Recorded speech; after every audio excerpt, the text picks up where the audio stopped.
Now we move on from social issues to ethical issues. AI can be used for many things, but should you use it to do your homework? There are many apps available. In this article, students commented that they do not think there is anything wrong with using these apps.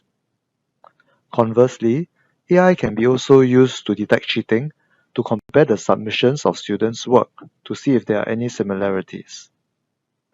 What about marrying an AI? I guess you're not harming anyone, but is it ethical? Failure of responsibility is also an ethical issue.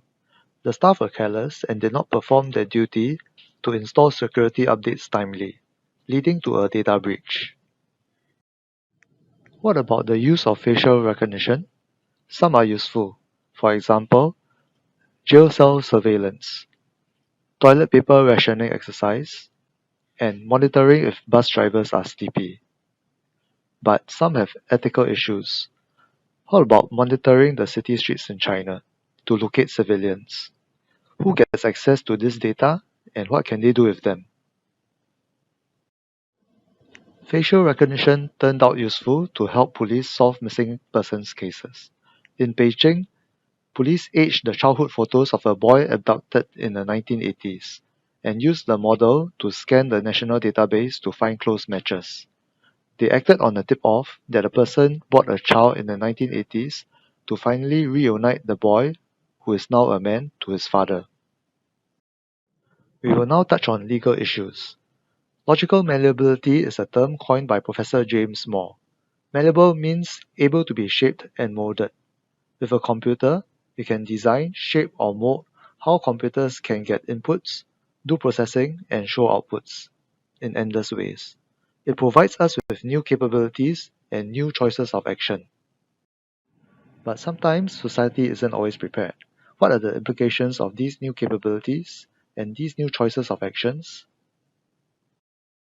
With new apps, programs, and devices giving new capabilities, there could be a policy vacuum because we have not anticipated its existence and effects on society. When a player kills you in a game, was it shocking? Is it cyberbullying? Or is it an exciting in-game feature? Marrying a holographic AI, should it be legal or not recognized? Threatening words in a chat room, is it legal or online harassment? Can you seek justice from an anonymous user?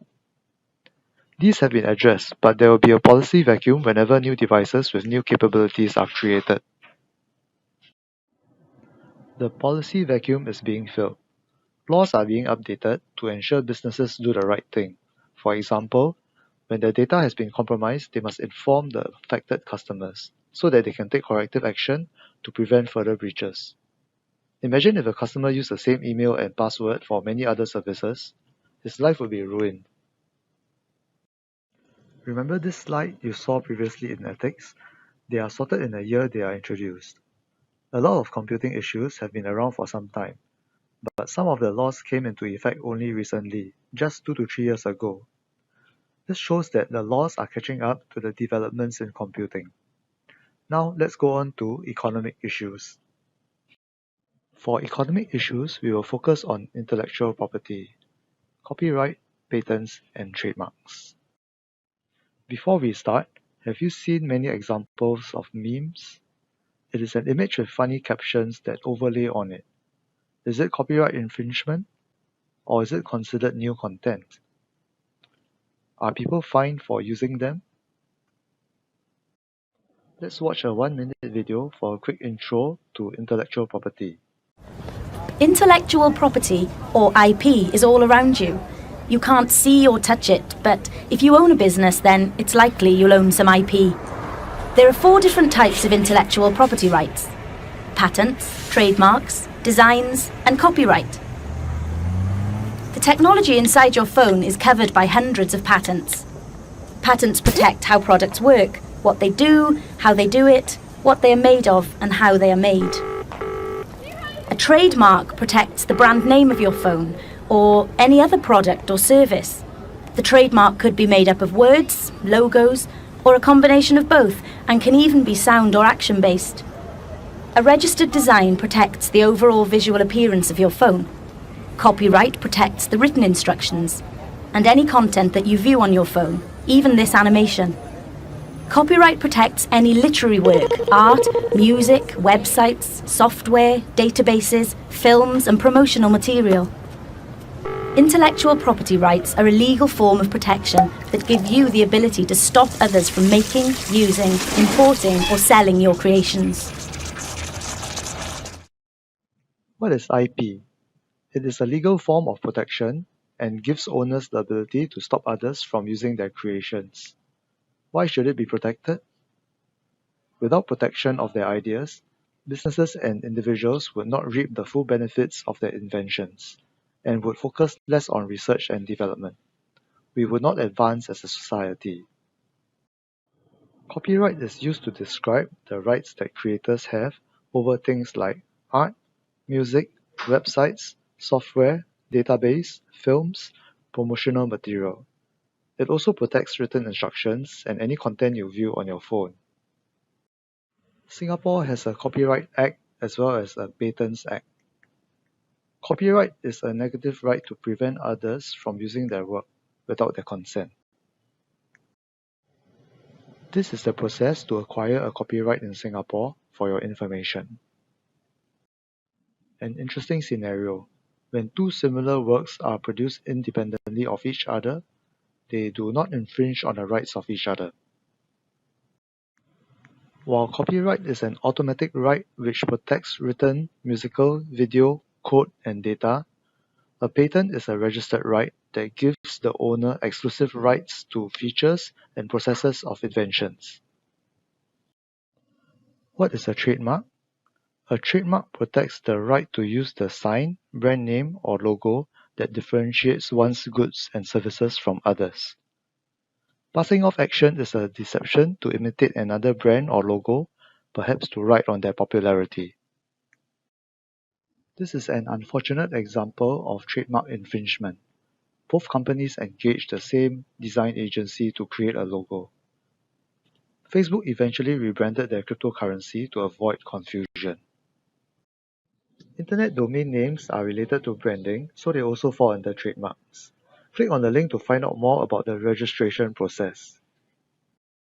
Some common violations of IP are piracy, plagiarism, passing off action, domain name squatting, IP theft, leaking of confidential or critical information by business or political rivals. In this article, Apple files for a copyright infringement on its operating systems and applications. In this article, Microsoft sues to recover internet domain names under its trademark. What if we have no money to pay for licenses? We can use alternatives. One example is the content licensed under Creative Commons. Watch this video to find out more. Let's say you created a YouTube video and you wanted to add some music, but because of licensing restrictions, you couldn't use just any song you wanted. That's where Creative Commons comes in. Creative Commons licenses add flexibility to the restrictions of traditional copyright. For instance, you can use any Creative Commons material for free. Creators choose these licenses for their images, music, films, and other types of content in order to share it with as many people as possible. Of course, there are still a few conditions you'll need to follow whenever you use Creative Commons material. Depending on what the creator wants, they may require you to give proper credit or forbid you from using their work to make money. These conditions can be used in various combinations to make a license more flexible or restrictive. To find the license terms of a work, look for a Creative Commons logo and a link. Then follow that link to see the specific terms. If you want to find some of this material for yourself, you can start by using the search engine of your choice and looking for something like Creative Commons images or videos. Also, many media sites provide a Creative Commons search filter, such as YouTube, Flickr, Free Music Archive, and many more. To legally use Creative Commons material, all you have to do is follow the terms of the license. You don't even need to ask the creator for permission. Keep in mind, however, that if you break the terms of the license, there could be legal repercussions. Whenever you need content for your next big project, you can gain access to a wealth of material, all thanks to Creative Commons. Creative Commons is an example of licenses for free media content. What about software applications? There's also open source software to use and modify.